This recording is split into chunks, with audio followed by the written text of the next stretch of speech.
Okay, go ahead and get set up. We'll get started in a couple minutes. Just wait for anybody else who's running a little bit late.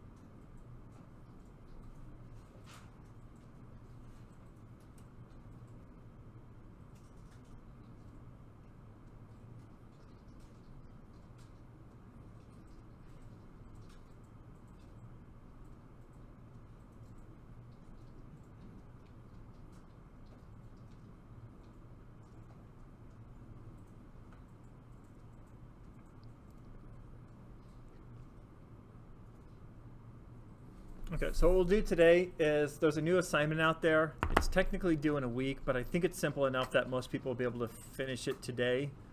So I'm just going to go over lists again. Can't remember, did we start functions? No. Okay, we'll talk about functions. They're pretty straightforward, especially, I mean, if you already had a programming class before, it's just like how do you do functions in Python, so it's not that tough.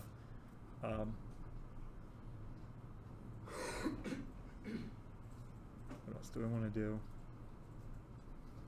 Keep me to a half an hour. Okay, sometimes I ramble on. But that should give you a good 45 minutes. We talked about tuples.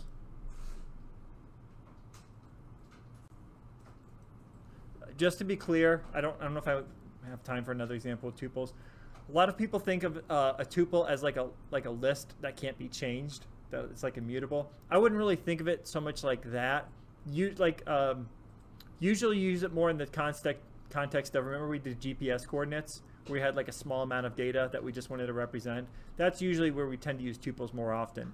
A list is more like I have a collection of some things that may or may not need to expand. But tuples, you don't tend to see like a list, or you don't see a tuple with like a length of 1,000. Usually a tuple like represents a bunch of unique pieces of data, but they're relatively small. A list is more like I'm reading from a CSV that I want to keep in memory, and so it's very possible you might have a list with like 10,000 elements in that list. Okay. One more minute, just in case I know people might be late.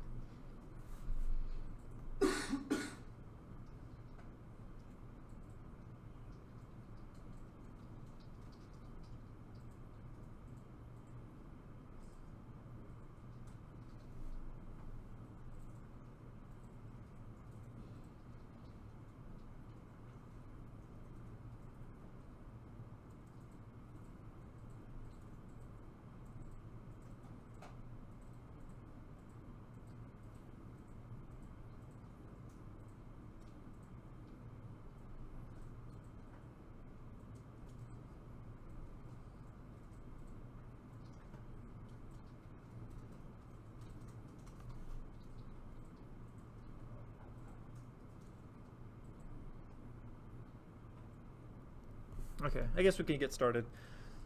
So there's a new assignment out there. You've already gotten exposure to lists. Oh, first of all, am I streaming? Okay. So you know about lists. And how many people remember functions from either COP2030 or another language? Show of hands. Pretty much everybody? Okay. Anybody doesn't remember functions? Okay. So we'll start off with that, but basically the idea is, I think we did finding an average last class, or one of the classes before, that basic algorithm. But get out of this idea of just writing very long scripts and start to break our programs up into functions. In practice, in the real world, most programs tend to be just a bunch of functions rather than just one giant long script. You might see that with some Python programs, because Python code doesn't tend to grow into millions of lines of code like C or C++ or Java. So it actually isn't that common that it might write like, I'll be lazy and I'll write like a 100-line Python script, not break it up into functions, if it's just literally a script that has a single purpose and I know it'll never grow. But in general, when we're writing like programs, we try to break them up into functions. Okay, so let's go ahead and get started with a REPL.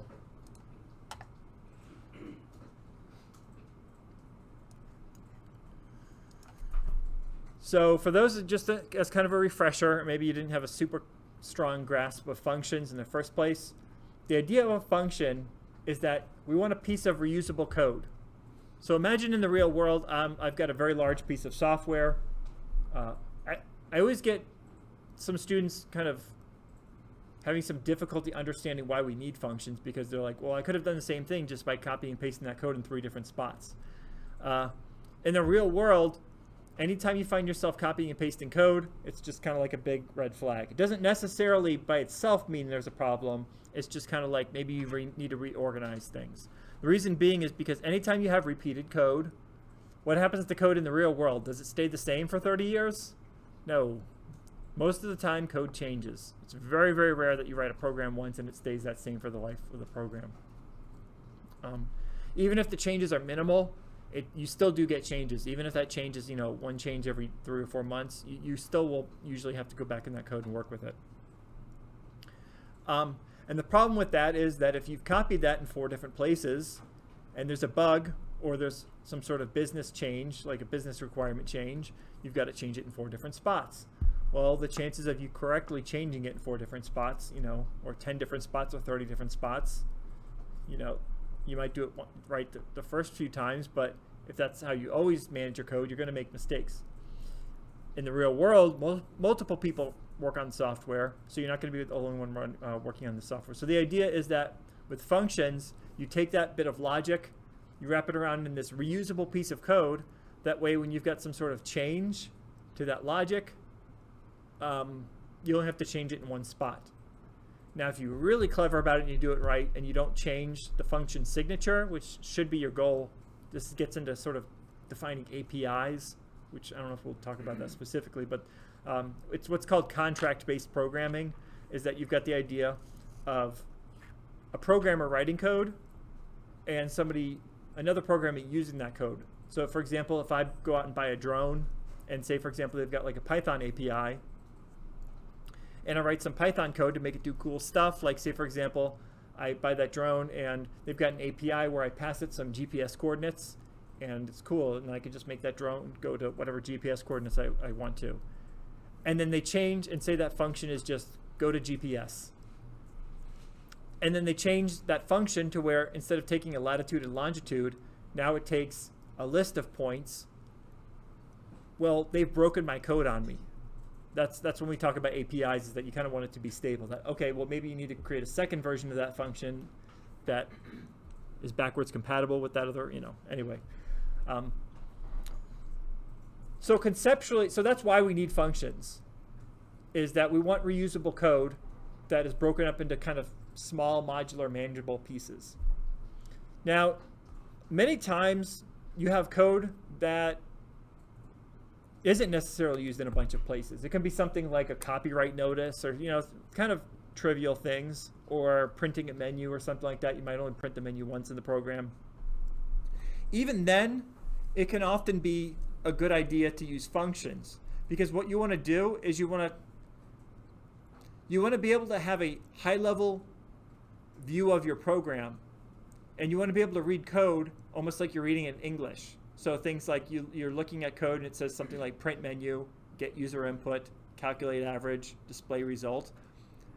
Reading 4 function names like that is a lot easier for humans to kind of process in their heads than reading through the 200 or 300 lines of code those functions might generate. Does that make sense? So even if you're using code just once, just from an organization perspective, it's often useful to use functions. What else is there? Those are kind of the 2 main uses. Another use of functions is that it's often the case that there is some sort of very complicated logic inside of the function. I go back to the drone example. There's probably a million different things that need to happen to make that drone go to that GPS point. It probably has to check the battery level. So first of all, it probably has to get GPS lock, make sure that's good. Calculate an approximate distance, make sure that there's sufficient battery for that. go to a certain height, calculate make a motion plan. There's probably a million different things that need to happen.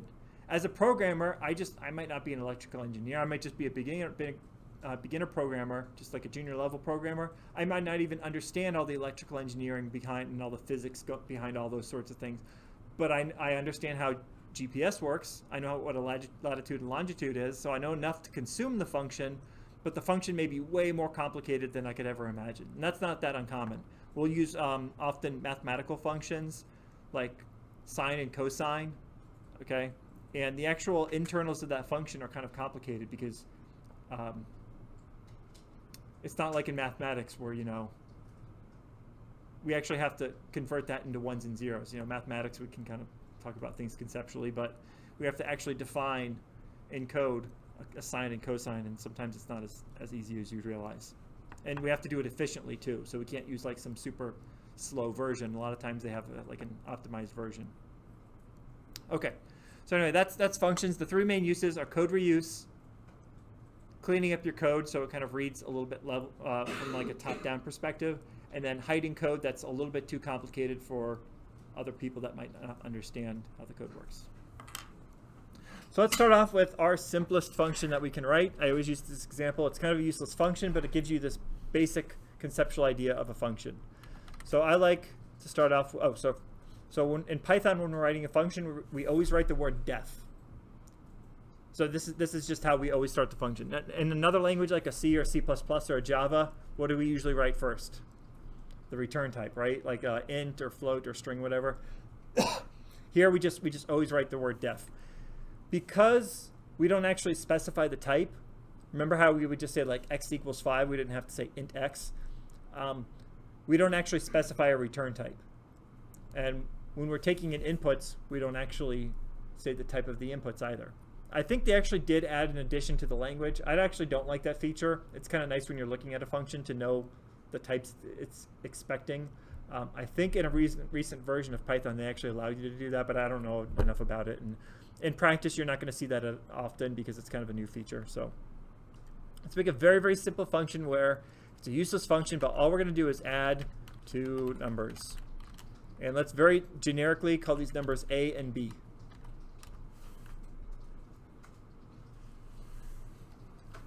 And we're going to have a result that is A plus B. And then we're going to return result. So kind of a useless function, but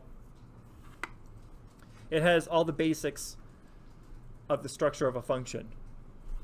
Here, obviously, is the name of the function. Just like in other languages, we choose the name of the function. In Python, you tend not to use what's called camel case. This is, I think it's officially called snake case. So rather than doing like mid capital letters, we do underscores in between. Usually what I do is I don't actually personally have a preference for naming conventions. I usually just follow whatever the language uses. So if I'm using Java, I do camel case. If I'm doing Python, I do it like this. But just keep that in mind that Python, we tend to use underscores for the names. So if anybody's a Java programmer, you'd write add two numbers. We wouldn't do that in Python. We just stick to add two numbers, okay? I don't really have any, I'm sure there's pros and cons, but I'm at the point in my life I don't care anymore. I just use whatever's common in that language.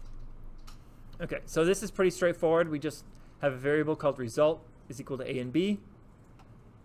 And then this special keyword here, return, returns the result. So now I always like to think of a function as like a box, okay? And then on one side of the box we have inputs, and then some sort of magic happens in the box, and then out the other side we have a result we get back. So in this case, this box is the add two numbers box that we, on one side it's we feed it in two numbers. Here we called it A and B. We choose these names, okay? So it's not like A and B have to be hard coded. I could just as easily have said num1, num2, x, y, lat, lon, whatever. So we choose these names, and we choose the function name, and obviously it should be a good function name. A and B generally aren't good names, but because this is, if it's a very, very simplistic function, this is not that unacceptable to just have A and B like this. But in practice, this doesn't happen very often. More often, you're working within a specific domain where, like, going back to our GPS example, if we had a function that was like go to location, we'd probably pass it in variable names lat and lon, or lng, or something like that. Okay, so we've got this box. We feed it in the numbers a and b. Inside the box, some magic happens, and then out the other end, we get a result. Now, we can only return once in a function. You've probably seen functions with the word return used multiple times, but we can only return one thing from the function. As soon as we hit this keyword return, the function stops. So if we had logic passed here, this will never run. Okay, as soon as we hit return.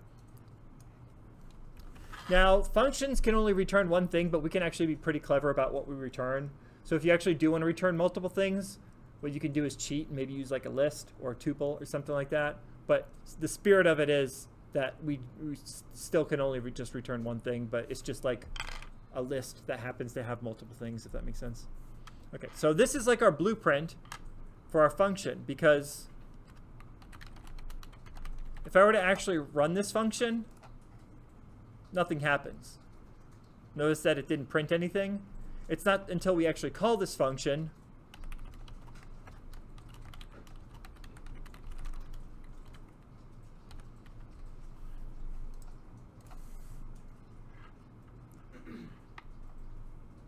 Now, it ran, but we didn't do anything useful with it, because what happened is, since this function returned something, it just essentially threw away the results. Okay? So what we can do is say that total equals this. And I'm just going to comment this out, because every time we run this function, it's going to keep on saying hello, which is going to get annoying. And then we can print the total. So this should run and give us back 6.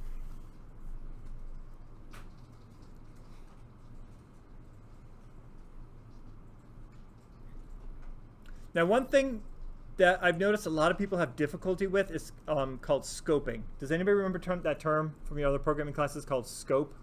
Show of hands, how many people remember? Okay. I've sort of assumed not all hands would go up, because this is a little bit more complicated of a topic that not everyone is, really gets a handle on.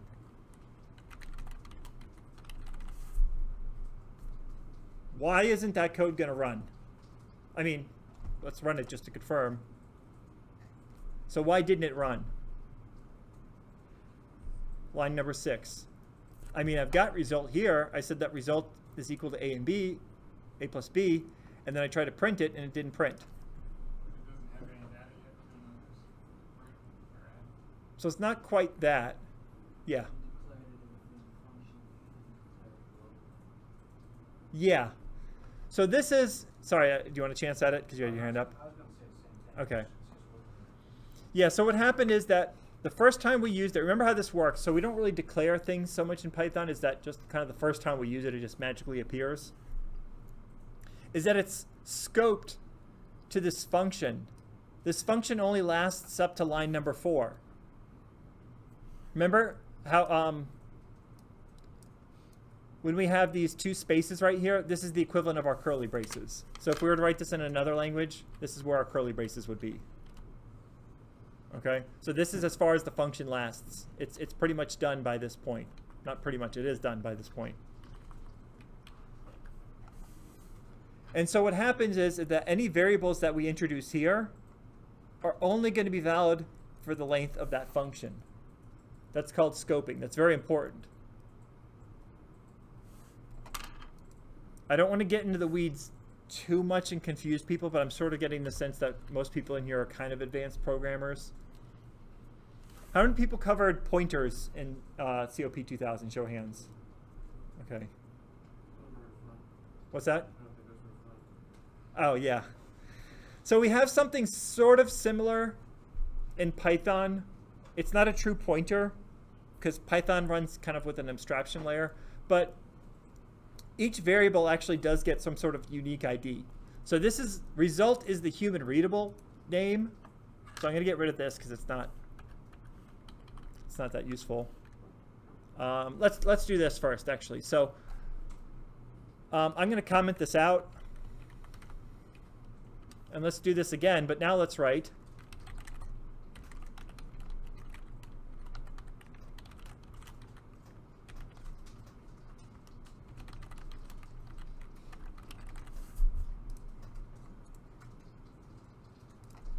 So this might be confusing. And this confuses a lot of people with scoping. So keep this in mind. This is the best analogy I found that kind of students understand the most, is that when we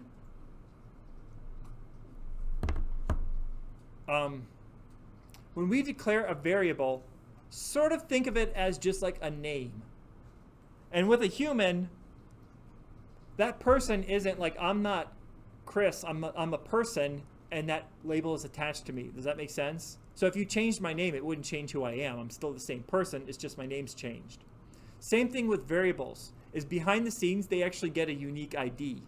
And with pointers, it's actually the memory location. With Python, it's a little bit more abstract. It's like essentially an identifier. But just kind of think underneath the internals of it, there's this function called ID. And so what we can actually do is print the ID of result. And so here we get this very large number. Okay, and this is the ID. Does that make sense? It's like that's basically like, if I'm a car, that would be my serial number or my VIN or whatever. Okay, and we very tightly couple that VIN with the car. Like you don't change the VIN on a car. That's it for its lifetime. It's not like a person's name where I can go down and change it. So sort of think, or like a serial number. It's like that is that thing, and it's unique, and we're guaranteed they're not going to clash. Just like with VINs or serial numbers on cars or something like that. You know, it's like there can be multiple Chris's in the world. There can, you know, but think of this more as like a unique number. I'm not going to print because it's just kind of extra, but so let's do this. Now, it actually, give me 1 second, because sometimes it's like I go to do an example and the underlying details kind of mess up the example. Let me do this. I have to introduce another variable. Hold on.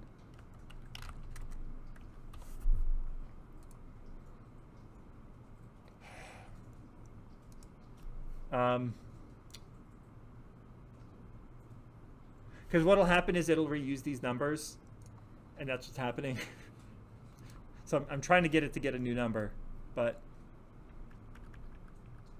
so in the real world, sometimes these are a little bit difficult to how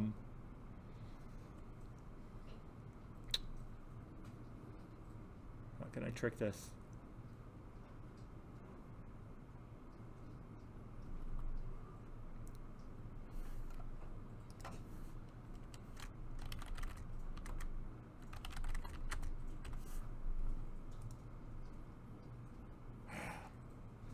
It's very good about optimizing. So what it'll do is it'll actually see that anyway. But I don't want to confuse you, so I'll just leave it at that. So just understand that this result really has nothing to do with this result here. It's all I've done is I've reused the name, just like there can be two Chris's in the world. Because this is outside of the scope. Does that make sense? So I've got a scope here that's only valid here. Just go ahead and comment this out.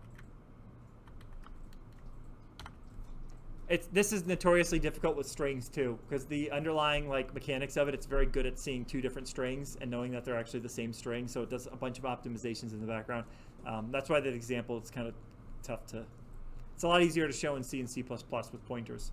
But you get the idea. Is that result is scoped to this function, and so if we use it outside of here, we can reuse that name, because just like there can be two people with the same name, Chris, all I've done is just reuse the name, but this is actually a different variable. Does that make sense? So make sure you understand this idea of scoping, because you'll often see this is that you'll use variable names inside of a function. Let me do this. Let me just create a dummy function, see if I can do this.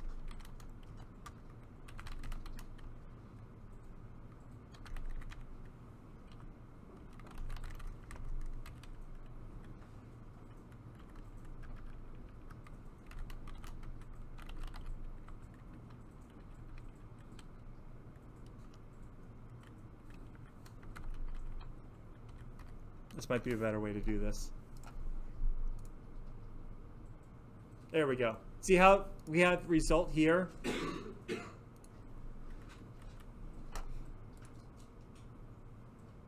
Notice that they're two different IDs, even though we use the same name result. It's because they're in different scopes. Okay? Does that make sense to everyone? So they actually, even though they have the same name result, they're referring to two different things. Here, I've got some function just generically called f. I hope that's not too confusing. The only reason I bring this up is because scoping is important. If we notice how here, I kind of waved my hands a little bit, I cheated a little bit, I said total equals rather than result equals. The problem is that if you don't reuse variable names in your program, you're going to run out of variable names really quick, especially for generic things like total, result, I, x, those sorts of variable names. You just have to understand the scope. So that right now we're going to keep it simple. Just think that any variable that I declare within a function is local just to that function. If I try to use it outside of that function, it's not going to work. Or if I rename it, I shouldn't even say rename. If I use that same name for something else, it's actually two separate different things, okay? So let me put some comments, but let's go back to the simple example. I should have probably broken that up into two examples, but that's all right. Okay, so this is the version I want you to have for your notes. Just a very simple, this version, okay? Any questions? Maybe I shouldn't have done that. I might have confused more people than I helped. When it comes to returning a variable, I think you can return more than one variable without using a list. You'd have to use a tuple or something like that. There are languages where you can truly return multiple things, but you'd have to pack it as something else, either a class or a tuple or a list. Because I remember when I was creating a function, and I did end up returning two variables, and I was able to define two variables in another function using that function. What often you'll do is that things will get implicitly put into a tuple. So if you did something like this, it looks like but this actually gets packed into a list without even realizing it. Just It just looks like it. yeah, let's do a quick dummy function.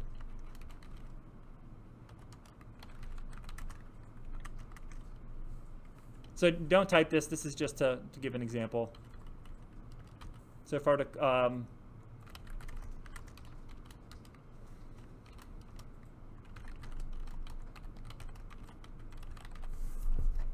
it's either going to be a tuple or a list. Yeah. Does that make sense? So it automatically packed it into that for you. You could have done this to be a little bit more clear, and the result would have been the same. Does that make sense? Yeah, because it really looked like I was. Yeah, it's just kind of like an implicit conversion. And probably what you did on the other side was like this. You can actually do multiple assignment as well. So it really gives you the illusion that you're returning multiple things, but it turns out you're actually just returning a tuple. But that's good that you remembered that. Very cool. Okay. So let's do this. Just as a quick reminder for lists, I know we've already done this example before, but this is for your homework, so I just want to make sure that you've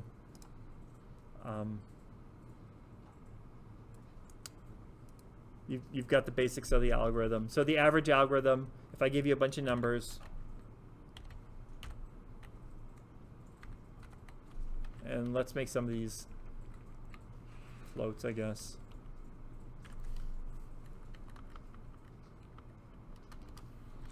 So walk me through finding the average again. What do I, just in English, doesn't have to be overly mathematical. How do I find the average?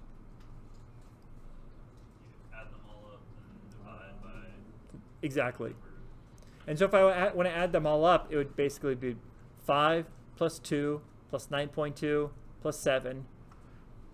So I can accomplish that with a loop, correct? Because what I can do is 5 plus 2, which is going to be 7, and then 7 plus 9.2, which is going to be 16.2, and so on. And we run what's called an accumulator. But now the problem is that I have to seed it the first time through. And what's a good value to seed that whole thing with? Yeah. 0, because what happens is the first time through, I say that total is equal to 0.0. Oh, first we got to give this a name. We'll just call it, we'll just very generically call it numbers. And this works out nicely because what I'm going to do is I'm going to say that the total is going to equal to the old total plus the current number I'm on.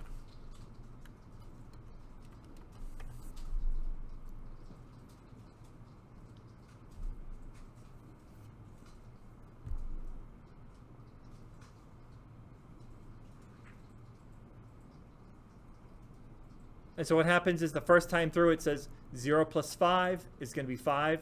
The next time through it says 5 plus 2. And so we've seeded this. This is, by the way, this is a very generic problem in computer science. I don't know if it has an official name. I've heard it called the cold start name. Is that once you've got a system that you just need some initial values to get it going, but then once you've done that, it kind of runs in a steady state. This is kind of that problem we run into, that once the algorithm gets going, it's fine, but it's like we need that initial value, and 0 works pretty well. And so what we could do is we could say that the average is equal to 1, 2, 3, 4, 5 numbers. We could say numbers divided by 5, but that's not great because I could expand the list. So what's better to do? Does anyone remember the function name? Yeah, len, length. And that'll return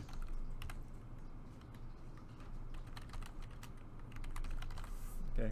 If this is too fast for you, go back to the lecture where we did this, but this was just a would it complain? Line 7 average. Oh, sorry, it's not numbers, it's what? So I'm not dividing the numbers by the, I want to divide what variable? Total, perfect. Get good at reading these compiler errors because what it basically told me exactly what I needed. It's saying that I don't know how to divide a list by 5. Does that make sense? It's saying, hey, you've got this list right here. It's basically I was trying to do this divided by 5, which is kind of like a nonsense operation. What it was expecting was a number divided by a number. And that's what this error gives us. Okay, so that's the algorithm you're going to use for the assignment. Now, we've covered functions. We've covered the algorithm, but let's just do one more.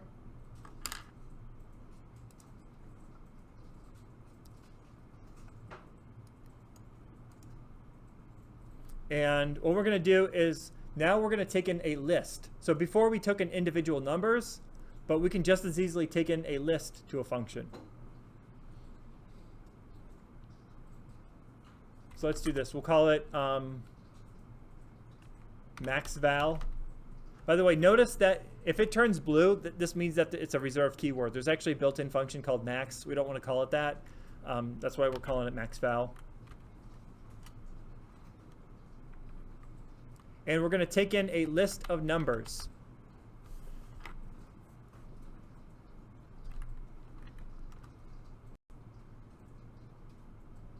And the basic idea with this function is that we want to loop through all the different numbers and we want to know which is the largest.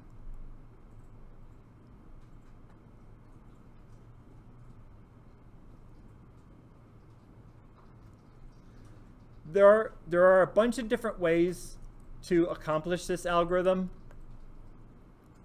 I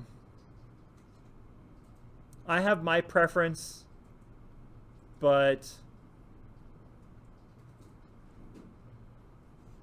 it might be a little bit confusing, so I'm trying to think of the simplest. So what I like to do is that usually there's a built-in, if I'm trying to find the largest number, let's take a step back. The algorithm is that basically we want to loop through all the numbers. And then each time through the loop, we say, okay, is the number I'm on, is that larger than the previously seen values, like the previously seen largest number?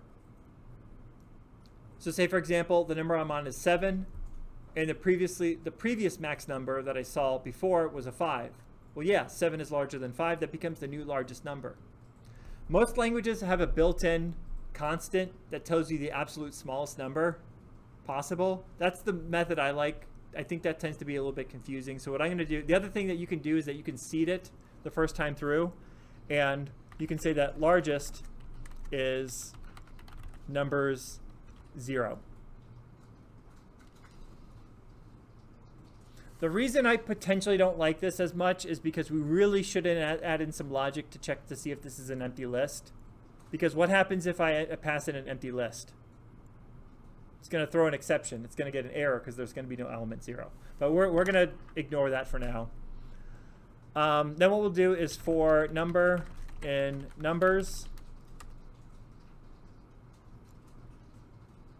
and we'll say that if the number I'm currently on is larger than the previous largest number, that the new largest number is the number I'm on. Else, do nothing. Otherwise, don't worry about it. Now, the first time through this loop, hopefully you'll see it's wasted. It's kind of a nonsense check, but it's one simple check, so we'll leave it a little bit inefficient. In a language like C or C++, you could say, if you were doing like for int I is equal to 0, rather than starting at 0, you could start at 1. But so that we retain the kind of clean syntax of using this, we'll just leave that, okay? So pretty straightforward algorithm. And then finally, once we hit line number 6, we should know the largest number because we've gone through all the numbers. We keep on going through. And then finally, when we get here, we know the largest number. So what could we do on line number 6 to finish out this function? Return, and what do we want to return? The largest number, perfect. So let's just run this with some tests.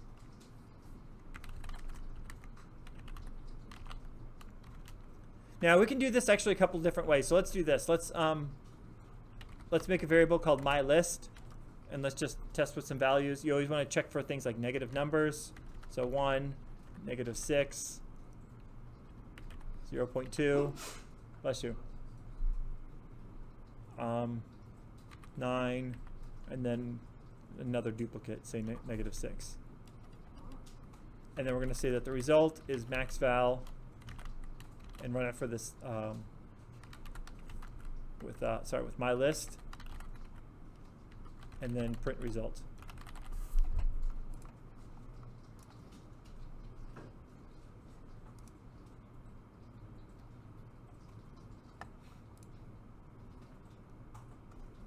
Let's debug this. Okay, max val mylist. Don't you want the return to be? Okay, this is good. It's good to have mistakes because in the real world you don't write code perfect. So in the real world we'd have a Python debugger, but we don't. So the biggest, easiest hack is, so first of all, I want to see if this numbers thing is actually getting passed. So let's start there. So you don't have to type this. I just wanted to walk you through the thought processes of debugging. Yeah. Well, let's walk through. Even if you see it already, let's just walk through the process. Okay, and we can say, okay, so here it's not even, for some reason, it's not even getting, okay. So I see what the problem is. You might see it too. Let's keep on stepping through this. So we know it's not even, it looks like the function's not even getting the numbers. Is the function even getting called?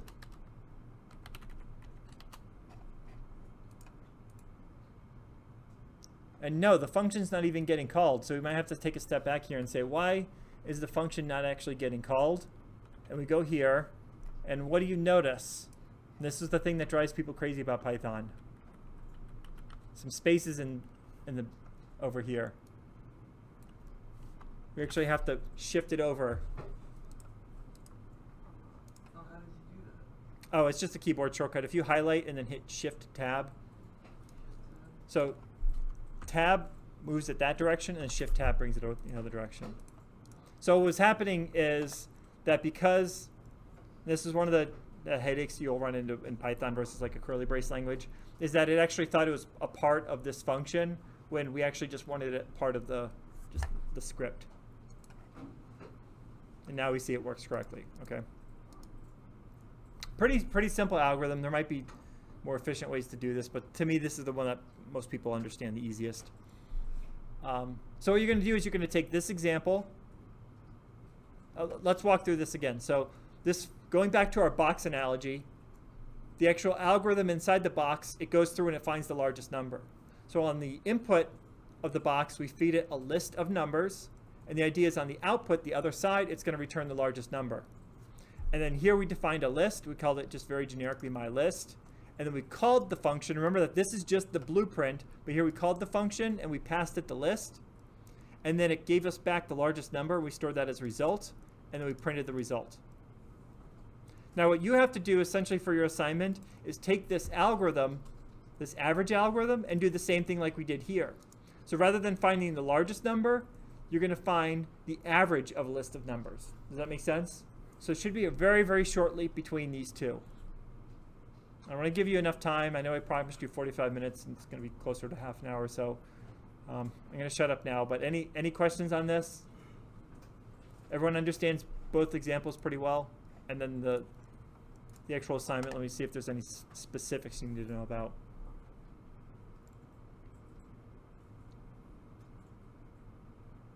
Yeah, and then don't forget, don't hard code any sizes. I'll take off points for that. Just make sure that when you're finding the average to actually use a length function. But to me, that seems pretty straightforward. Any questions on that? Okay, I think most people should be able to finish that today. So I'll be over here. I'll probably grade some stuff for other classes. I'll post these examples on here, but if you have any questions, just raise your hand and I'll walk over and help you. Yeah.